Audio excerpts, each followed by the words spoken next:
한번 따라서 하겠습니다. 영적 기초가 세워지면, 항상 처음에 이렇게 할 때는 우울해요. 소리가 우울해. 다시 영적 기초가 세워지면,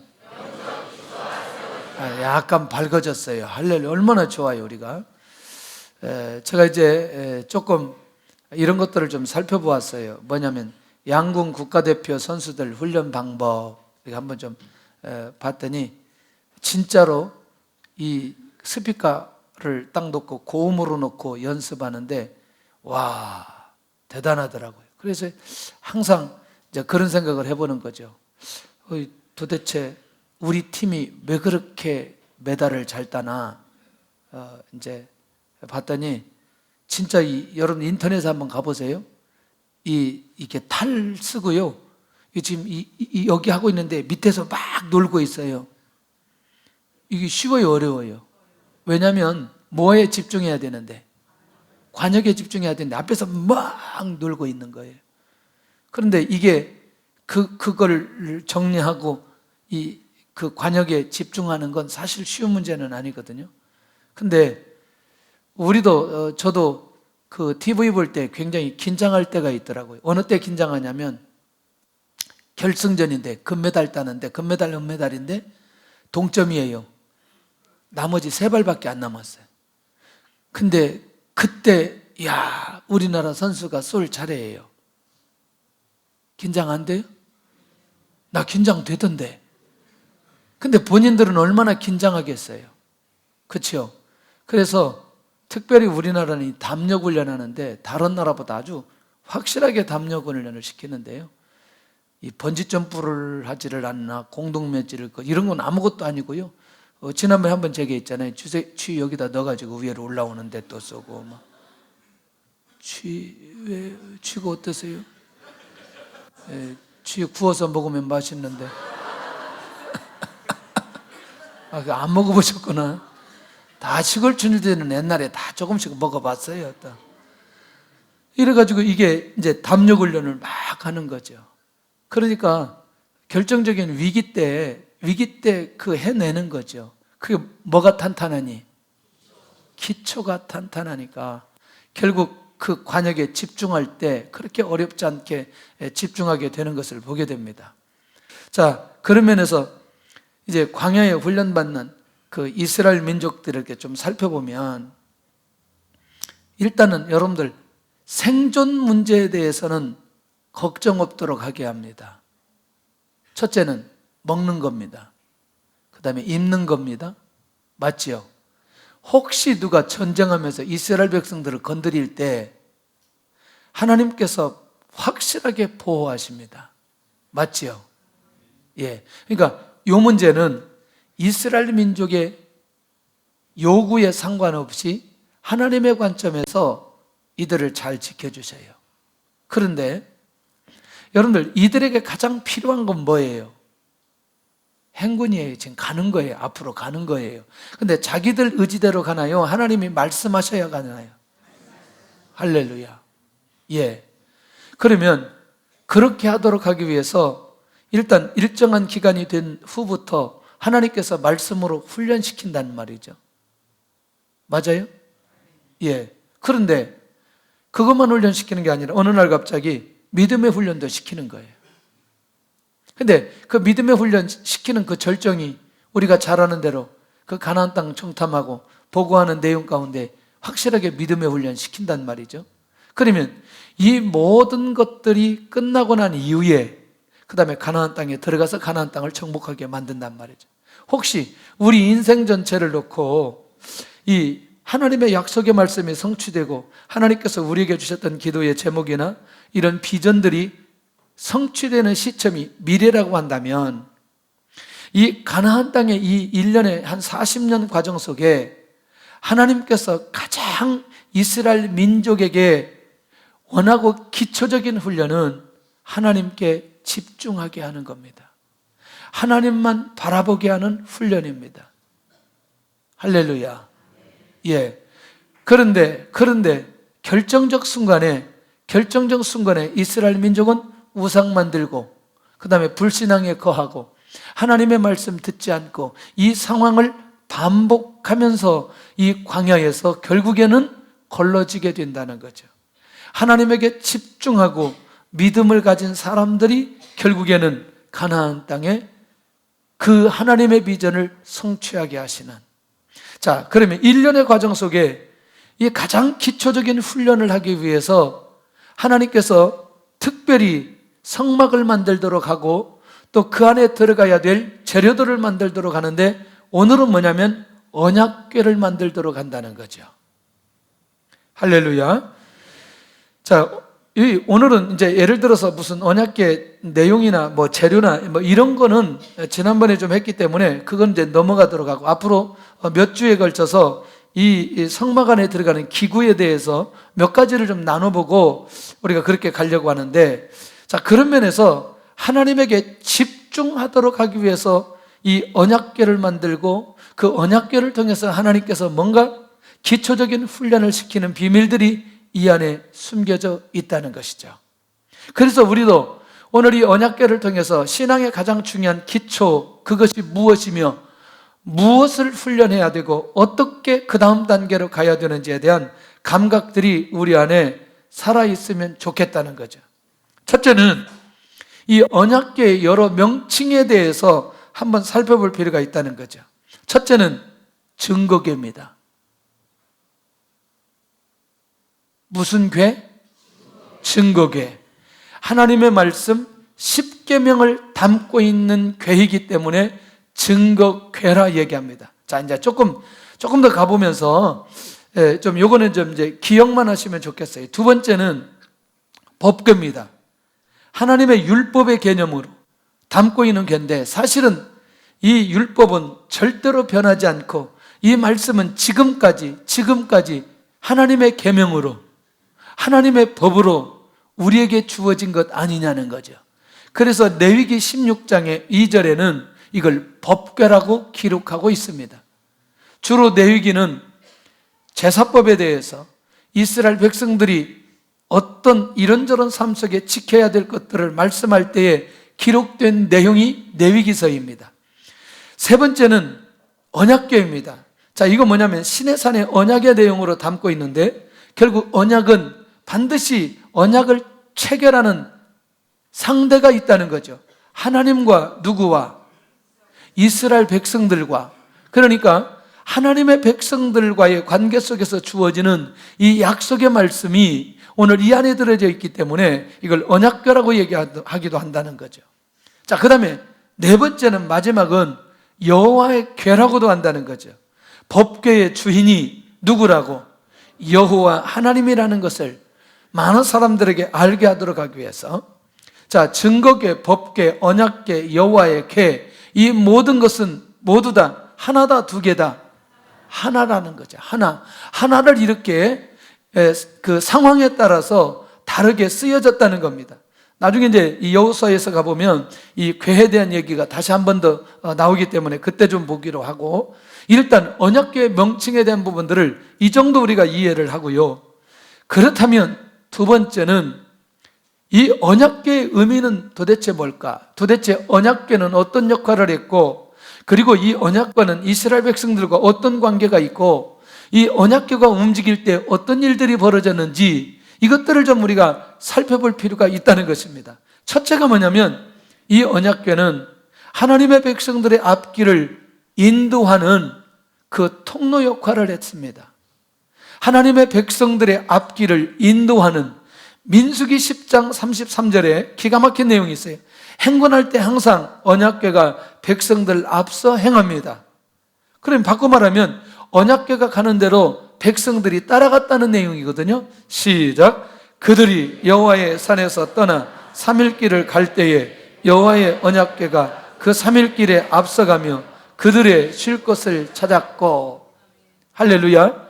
그러니 여러분들 40년 아니면 80년이라 한다 할지라도, 광야의 길이 이보다 더 험한다 할지라도, 사실은 하나님께서 앞서 행하시면서 이스라엘 민족을 인도하는 이 발걸음은 결국 이스라엘 백성들에게 시간적인 어려움은 있을 수 있지만 그들이 가야 될 방향성에 대해서는 조금도 문제가 되지 않는다는 거죠. 할렐루야. 다시, 하나님에게 집중하는 이 훈련이 기본적으로 우리 안에 되어 있으면 하나님께서 인도하시는 그것으로 계속해서 인도받고 따라가는 사람들이라면 그 길에 대해서는 고민할 이유가 없다는 거죠. 왜냐하면 하나님께서 직접 인도하시고 그 인도하시는 길은 절대로 잘못된 길이 아닌 완벽한 하나님의 비전을 이루며 하나님의 응답을 이루는 그곳으로 하나님께서 인도해 가시기 때문에 더 이상의 미래에 대한 불안함이 그 안에 있지 않을 수 있다는 것입니다. 할렐루야.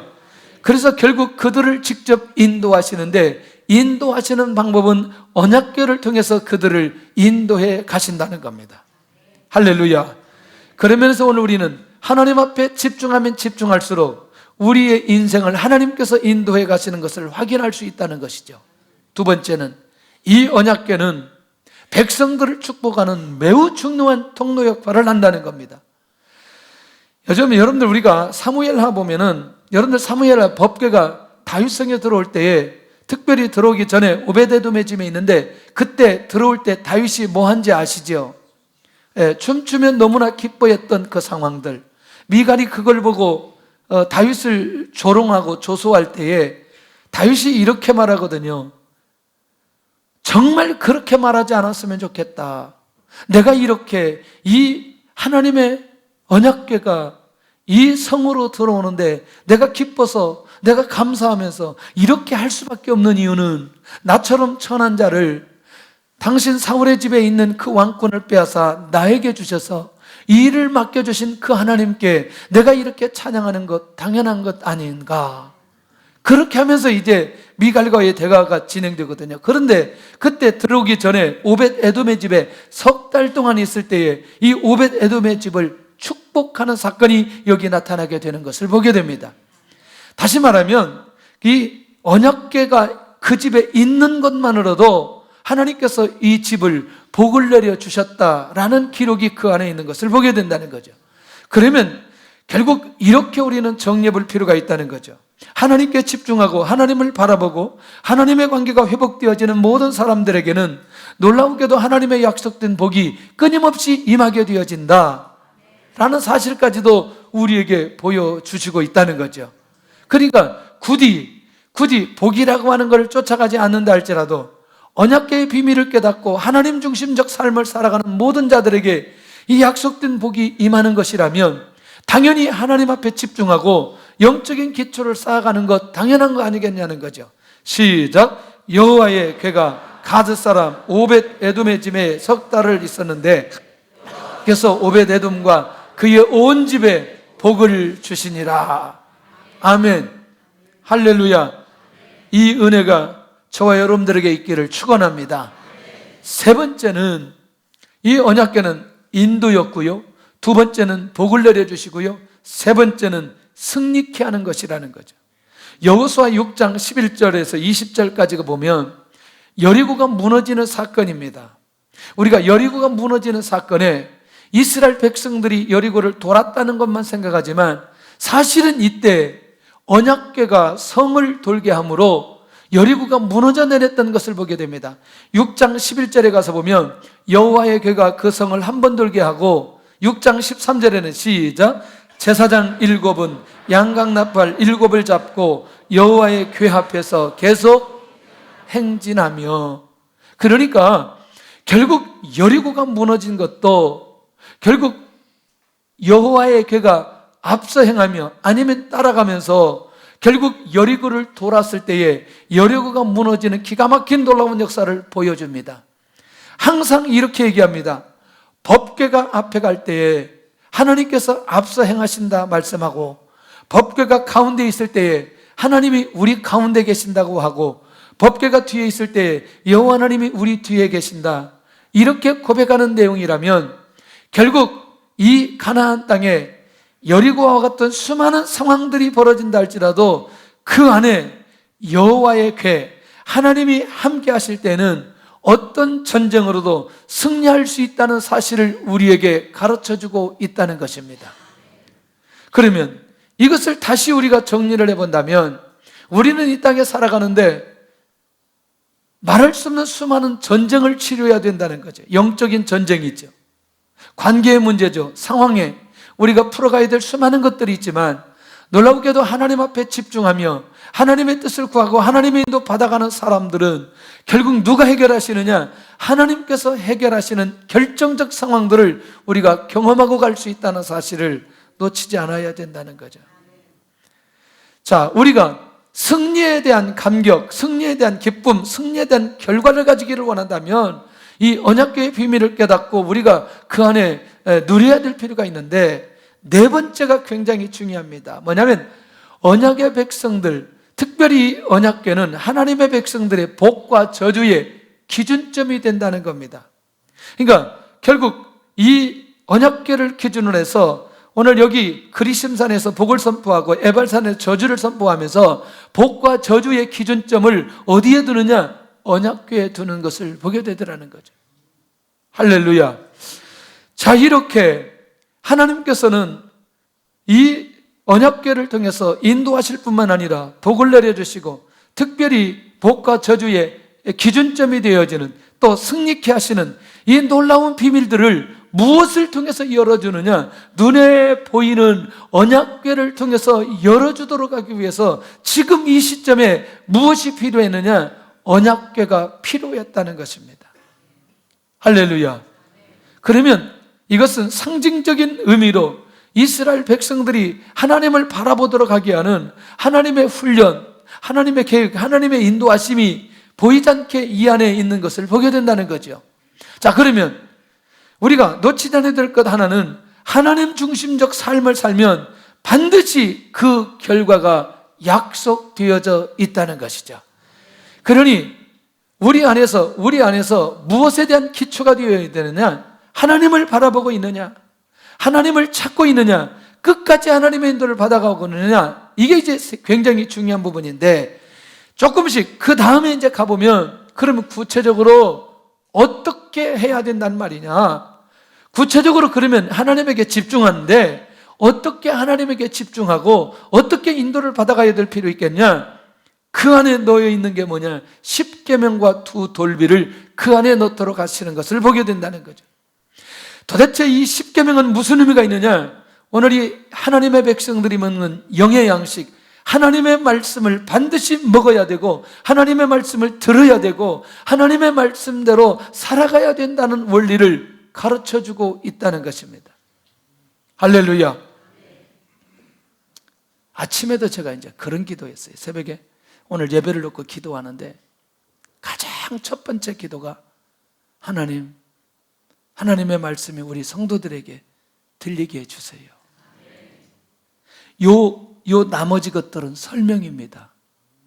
처음에 하나님에게 집중하는 거죠. 하나님에게 집중하기만 하면 나머지 결과는 하나님께서 주시는데, 그러면 하나님 앞에 집중하도록 하기 위해서 어떻게 해야 되느냐? 하나님의 말씀이 들려야 된다는 거예요. 하나님의 말씀이 들리면 놀랍게도 그걸 가슴 안에 붙들게 됩니다. 여기 보면 이제 신비해석이 해야 된다. 이 고린도후서 3장 3절에 보면 사도 바울이 고린도 교회에 이 하나님의 말씀을 어떻게 해야 되는지 그걸 이제 설명하면서 말씀하고 있는데, 그래서 결국에는 뭐냐면 하나님의 말씀이 들려지면 하나님의 말씀을 받게 되고요. 하나님의 말씀을 받게 되면 삶이 변화되고요. 삶이 변화되면 하나님의 뜻이 우리를 통해서 이루어지는 것을 보게 된다는 거죠. 할렐루야. 저는 그 작년 막 이제 후반기 송구영신 예배 드릴 때 이런 마음을 주시는 거죠. 그래도 말씀을 통해서 2019년도 방향을 정해야 되는데 제가 정하고 싶지는 않는 거죠. 하나님, 말씀이 열려지지 않습니다. 말씀을 열어 주옵소서. 계속 기도했어요. 그런데 다니엘서 2장에 있는 내용이 확 열리는 거죠. 다니엘서 2장 이게 많이 설교를 했고 제가 많이 이해했던 내용이었어요. 그런데 다니엘이 거기에서 어떤 모습으로 깨어 있었고, 다니엘이 기도할 때 어떤 응답을 받았고, 그리고 다니엘이 기도할 때 그 시대 가장 힘들고 어려웠던 문제를 다니엘이 해결하면서, 그리고 느부갓네살 왕이 다니엘의 리더십을 세워주고, 그리고 다니엘에게 예물을 드리고, 그리고 다니엘에게 위치까지 올려주면서 이 바벨론이라는 나라를 통치하게 하는 이 내용이 쫙 전달이 오는 거죠.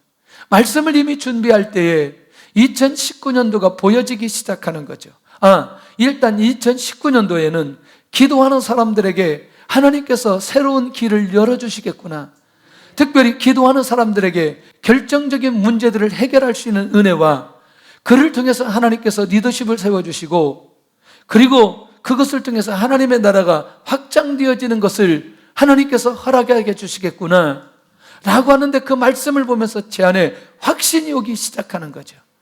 이거는 설교가 아니고 2019년도에 하나님께서 우리 교회를 향해서 주시는 하나님의 약속의 말씀이니, 믿음으로 받으면 2019년도는 그 말씀대로 우리에게 응답으로 주시겠다라는 믿음이 생기는 거죠. 결국 뭐냐? 내가 하나님에게 집중할 때에 하나님의 말씀이 내 안에 들리기 시작하고, 하나님의 말씀이 내 안에 들리기 시작하면 하나님의 인도를 받게 되어지고, 하나님의 인도를 받게 되면 역사의 현장에 서 있을 수 있다는 사실을 우리에게 보여주고 있다는 거죠. 그런 면에서 우리는 그 어떤 것보다 영의 양식을 먹는 일에 집중해야 될 필요 있다는 거죠. 하나님의 말씀을 들을 때나 내가 묵상할 때나 읽을 때나 어느 때든지 이 영의 양식을 먹을 수 있는 이 부분이 우리의 삶 속에 체질화될 필요가 있다는 것이죠. 놓치지 않기를 바랍니다. 할렐루야. 언약궤 안에 들어가는 것이 십계명과 두 돌비에 대한 비밀을 우리의 삶 속에 풀어내야 될 필요가 있다는 거죠. 두 번째는 만나를 언약궤 안에 넣어 들어가신다는 거죠. 만나는 이스라엘 백성들이 광야에서 먹었던 것입니다. 그들에게 없어서는 안 될 생명과도 같은 그것을 그들이 먹어야 되는 거죠. 그런데 그거를 어디에 넣으냐? 언약궤 안에 넣으라고 하는 거죠. 그런데 이걸 도대체 뭐냐? 아무리 생각해도 이거는 앞으로 오실 그리스도를 상징하고 있다는 사실을 발견할 수 있습니다. 그런데 그냥 하면 우리가 잘 모르겠는데, 요한복음 6장 51절에 주님께서 하신 말씀을 보니 바로 주님을 상징적으로 얘기했던 내용이라고 하는 것을 확인할 수 있다는 거죠. 한번 가볼까요? 시작. 나는 하늘에서 내려온 살아있는 떡이니 사람이 이 떡을 먹으면 영생하리라. 내가 줄 떡은 곧 세상의 생명을 위한 내 살이니라 하니라. 아멘. 할렐루야. 그러니까 광야에서 먹었던 그것과 같지 아니하다고 주님께서 앞에 밝혀 놓으시고, 그리고 내가 줄 떡은 생명을 위한 내 살이니라, 이렇게 말씀하고 있다는 거죠. 그런 면에서 이 만나의 의미는 앞으로 오실 예수 그리스도를 믿고 바라보고 의지하고 또 그분에 의해서, 주님에 의해서 살아가야 되는 기본적인 삶의 방향을 우리에게 가르쳐주고 있는 것 아니냐는 거죠. 자, 우리는 용어를 이렇게 쓸 때가 있어요. 주님의 임재를 경험해야 됩니다.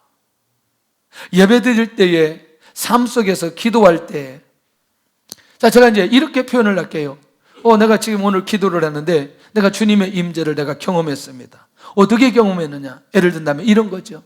내가 죄 때문에 너무나 힘들고 어려웠는데 내가 예수님 앞에 내 죄를 고백함으로 내 안에 있는 죄가 해결되어지는 것을 그리스도를 통해서 내가 확신을 얻게 되고, 내 안에 내 자신도 모르게 두려움과 불안 속에 있는데 내가 예수님의 이름으로 기도하고 하나님 앞에 나갈 때 내 안에 두려움과 불안함이 다 없어져 버렸고, 내 안에 기쁨이 없어서 굉장히 고민했는데 내가 예수님의 이름으로 기도하고 난 후에 내가 기쁨이 회복되기 시작했고, 내가 믿음이 없어서 어떤 상황을 놓고 인간적인 생각을 가졌는데 내가 기도할 때 내 안에 믿음이 생겨서 내 안에 담대함으로 모든 상황을 극복할 수 있는 상황들이 벌어졌습니다.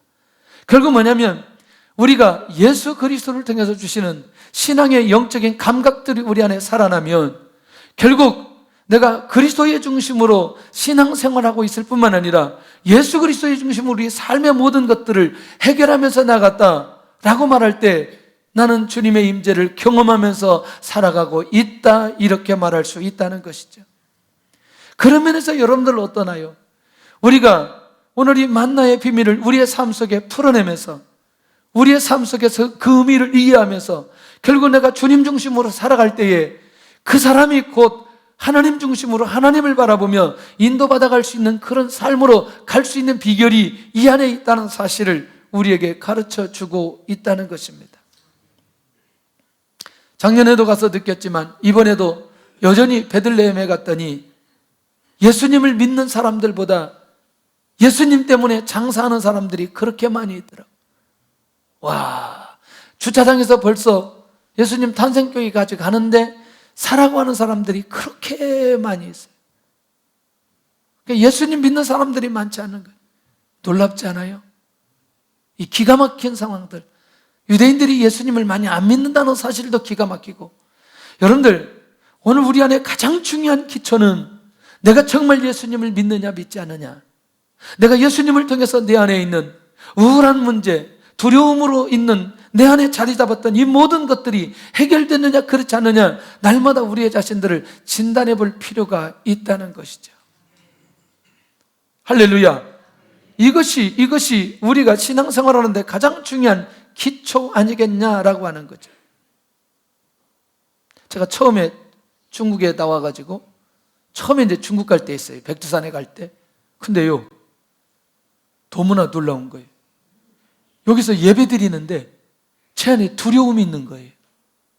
이번에 내가 중국 가면 무슨 일이 생길 것 같아요. 할렐루야. 저같이 강심장이, 왜냐하면 나와가지고 이제 처음 가는 거예요. 비자는 나왔어요. 비자는 이제 이 단체 비자 나왔어요. 가만히 있다 느닷없이 또 불안함이 또, 이번에 중국 가면 누가 나 잡아갈 것 같아요. 자꾸 막 죽을 것 같아. 막 이 두려움이요 얼마나 심한지 막 기도했죠. 하나님, 이 두려움이 제 안에 있습니다. 아니 가만히 있다가도 이제 기도하고 할렐루야, 예수님의 이름으로 두려움은 떠나갈지어다 했는데 또 돌아서면 또 두려움이 또 오고, 이게 그냥 반복적으로 자꾸 오는 거예요. 자꾸. 여러분들은 안 그러시죠? 안 그러시죠? 또 기도했어요. 할렐루야, 예수님의 이름으로 두려움을 물러갈지어다. 근데 또 와, 또 두려움. 갈 때까지 오는, 갈 때까지. 와, 진짜 못 갈 것 같아요. 근데 얼마나 가지 못하도록 이걸 막는지. 근데요, 배를 타는 순간부터 싹 없어지는 거예요. 배를 타는 순간부터. 와, 제발 좀 잡아갈 사람이 좀 왔으면 좋겠어요. 얼굴이라도 좀 봤으면 좋겠어요. 네? 좀 봤으면 좋겠어요. 와. 왜냐면요, 제가 요주의 인물이거든요. 왜 요주의 인물이냐? 우리 입양하려고 할 때 이 정보 다 들어갔고요. 여러분들 이 정보들이 얼마나 대단하냐면, 제가 또 북경에 있을 때 북한 식당만 다녔잖아요. 또 제가 그렇게 무슨 탈북자들 많이 도와준 것도 아닌데 이 정보를 조사할 때 또 다 들어갔잖아요. 우와, 거기에서 또 괜찮고요. 북한 식당하고 교회가 같이 있었잖아요. 아니 이게 북한 식당, 이게 교회, 여기서 나오면 같이 화장실 같이 썼으니 이게 지금 어떤 상황이겠어요? 제가 요주의 인물이라니까. 그러니 이게 얼마나 관심이 많겠어요. 그런데 딱 배를 타는 순간에 완전히 해결되는. 그 제가 어느 분한테 개인적으로 또, 내 두려움인데 나를 위해서 기도해달라. 여러분들이요, 정말 우리 안에 한번 두려움 속에 붙들려 있는 순간부터 이 자유하기가 얼마나 어려운지. 제가 두려움이라고 말하지만 우리 상황 속에 그 사람을 묶고 있는 게 있어요. 묶고 있는 게. 자기만 알고 있는 게 있어요. 예, 어떤 상황이 되면 자기도 모르게 걱정하고 염려하고 원망하는 이 본질적인 사람이 가지고 있는 특징적 요소들이 우리 안에 있거든요. 이것들이 모두 다 예수 그리스도 안에서 해결되어지는 삶을 살아가는 이 기초가 우리 안에 있을 때 주의 역사가 일어나기 시작한다는 것이죠. 할렐루야, 할렐루야. 세 번째는 아론의 쌍난지팡이라는 거예요. 여러분들 민수기서 17장은 그 앞쪽에 좀 보면은 이 사람들이 이 레위 족속의 리더십에 대해서 도전하거든요. 그러니까 하나님께서 모세에게 각 족속들의 지팡이를 다 모으고 장막 안에 놓고 하룻밤을 지나게 만들거든요. 자, 시작. 이튿날 모세가 증거의 장막에 들어가 본즉 레위 집을 위하여 낸 아론의 지팡이에 움이 돋고 순이 나고 꽃이 피어서 살구 열매가. 아니, 이튿날, 그러니까 며칠이나 됐어요. 이게 하루에 우미 돋고 순이 나고 꽃이 피어서 살구 열매가 열렸더라. 할렐루야. 이제 이거는 사실은 누구의 리더십을, 아론의 리더십, 레위의 리더십을 세우기 위한 하나님의 계획이었어요. 그런데 놀랍게도 이게 앞으로 오실 예수 그리스도의 부활에 대한 비밀을 그림자의 모습으로 보여주셨다는 거죠. 그러니 여러분들, 내가 예수님 때문에 내 안에 있는 두려움이 기쁨으로 바뀌어지고, 그리고 내 안에 있는 모든 어려운 상황이 소망으로 바뀌어지고 믿음으로 바뀌어졌다는 건 이미 우리 안에 부활신앙으로 회복되어졌다는 사실이라는 거죠. 그런 면에서 오늘 우리는 나를 위해서 십자가에 죽으셨던 그분도 묵상되어야 되지만, 오늘 죽으셨던 그분이 부활하셨다는 사실도 묵상해야 될 필요가 있다는 거죠. 할렐루야. 그러니 이렇게 하나님의 말씀과 예수 그리스도의 중심으로 부활신앙으로 깨어있는 사람은 모두 다 하나님에게 집중하며 하나님 중심으로 나아갈 수 있는 은혜를 우리에게 주신다는 사실이죠. 자, 여기까지는 우리가 어려움이 없어요. 자, 이제 정리되었어요. 십계명의 둘 돌비, 만나, 그 다음에 아론의 쌍난 지팡이, 언약궤 안에 이것이 들어가도록 하나님께서 말씀해 주셨어요. 이 모든 것들을 뭐라고 말하느냐? 언약궤라고 얘기합니다. 그러면 이제 이 언약궤를 통해서 일어난 역사를 한 세 가지를 우리가 통해서 좀 살펴볼 필요가 있는데, 이번에도 우리가 이제 베스메스에 가서 이제 법궤가 돌아오는 그 상황 속에서 이제 같이 나눴던 얘기가 한 가지가 있어요. 그때 그 내용이 뭐냐면 언약궤를 빼앗길 때 상황이에요. 사무엘상 4장 3절에 4절까지 보면 블레셋과의 전쟁을 하는데, 이 홈리와 비나스가 이거 이제 법궤 가지고 나가거든요. 왜냐하면 두려워서 나갔거든요. 왜? 블레셋 사람들에게 질까봐 들고 나갔거든요. 그런데 그 4장 4절에 궤를 가지고 나간 상황과 궤와 함께한 홈리와 비나스, 그렇게 있어요. 전쟁도 안 하고 법궤에 이렇게 딱 있는 거예요.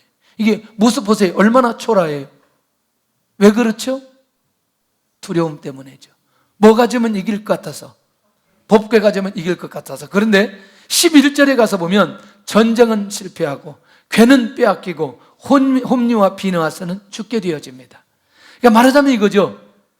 이 법궤의 비밀을, 이 언약궤의 비밀을 깨닫지 않고, 언약궤의 비밀은 여호와 하나님께 집중하고 여호와 하나님의 관계가 무너지지 않고 회복되어야 됨에도 불구하고 하나님에게 집중하지 않으면서도 하나님의 관계를 제대로 열어놓지 않고 무엇만 들고 나갔던, 법궤만 들고 나갔던 결과가 어떤 결과가 주어졌는지를 명확하게 보여주고 있습니다.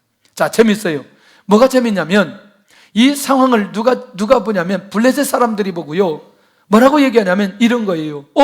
저 하나님은 이스라엘 민족을 애굽 땅에서 구원하신 분이고 광야를 거쳐서 가나안 땅을 정복케 하신 하나님이라고 누가 얘기하냐면 블레셋 사람들이 얘기한다니까요.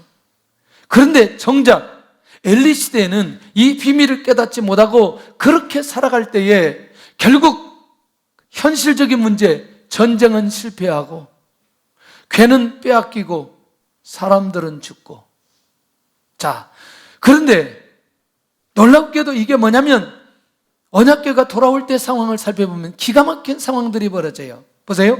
아비나답의 집에 궤를 놓고요, 엘리야사를 거룩하게 구별해요. 궤를 지키게 만듭니다.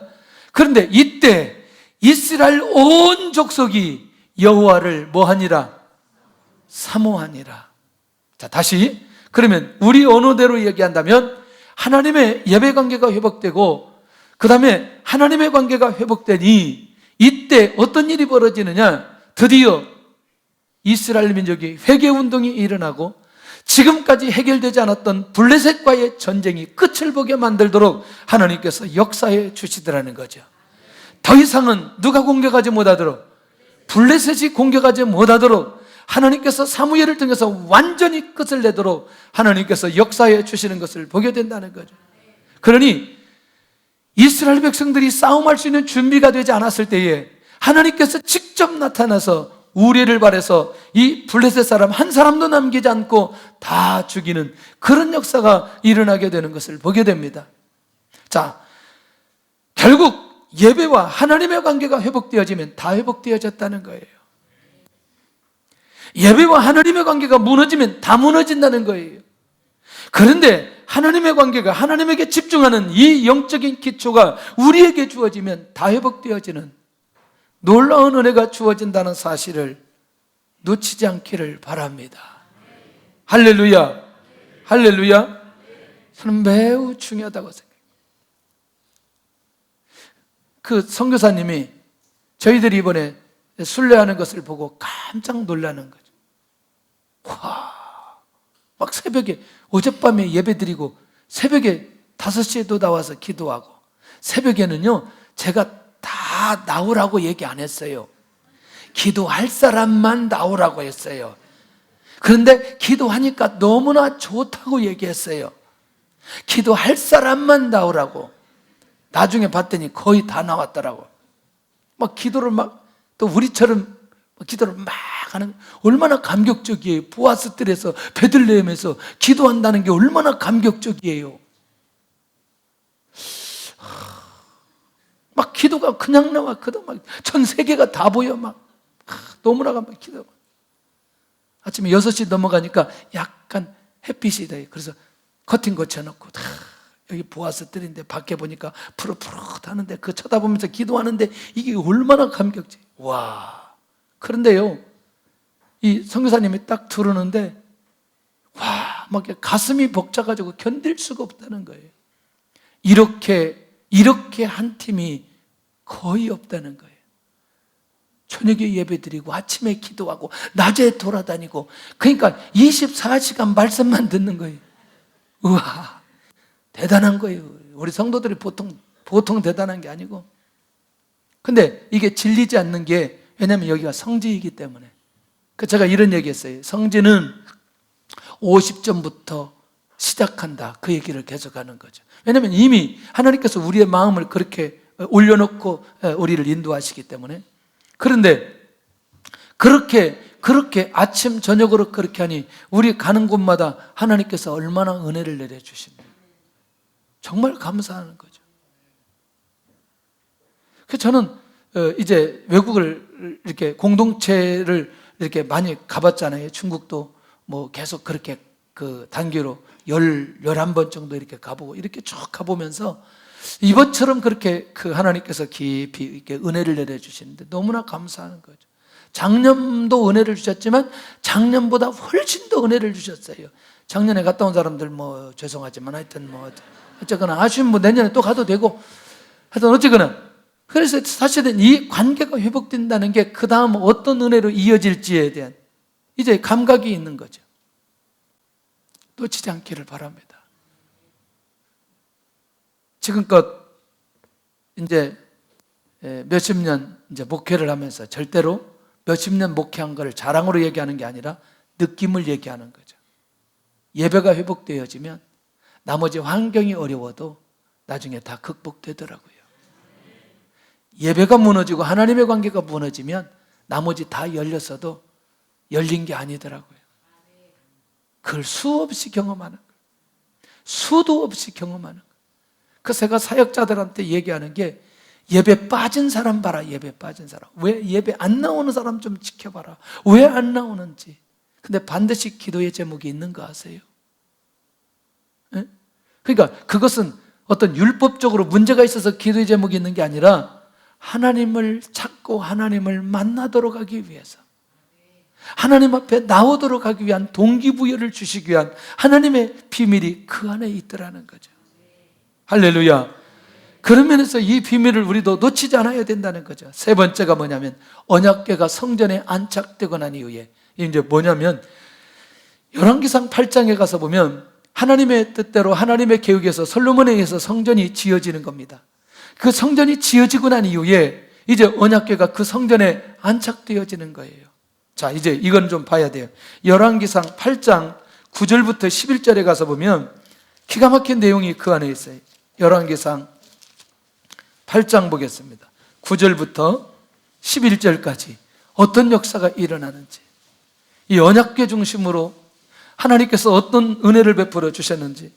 자, 열왕기상 8장 9절부터 11절까지 시작. 그 궤 안에는 두 돌판 위에 아무것도 없으니 이것은 이스라엘 자손이 애굽 땅에서 나온 후 여호와께서 저희와 언약을 맺으실 때에 모세가 호렙에서 그 안에 넣은 것이더라.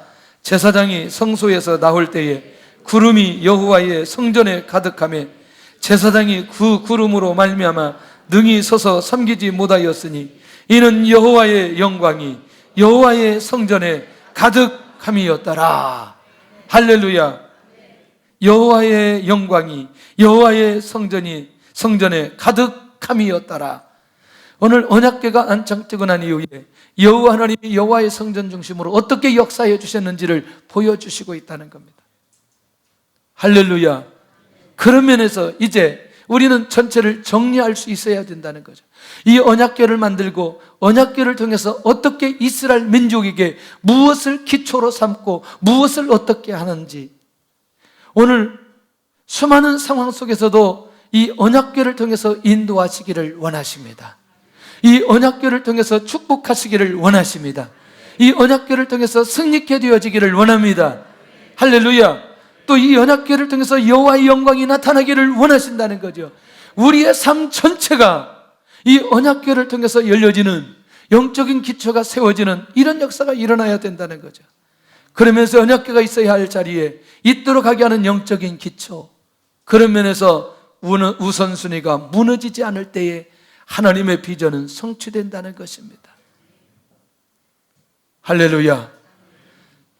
결론입니다. 나는 언약궤의 비밀을 알고 있나? 나는 언약궤 중심의 삶을 살고 있는가? 나는 언약궤를 통한 복을 누리고 있는가? 나는 진정성 있는 예배를 세워가고 있는가? 오늘도 영적 신앙의 기초를 바로 세워서 그것을 통해 주시는 하나님의 은혜와 축복을 마음껏 누리시기를 예수님의 이름으로 축원합니다.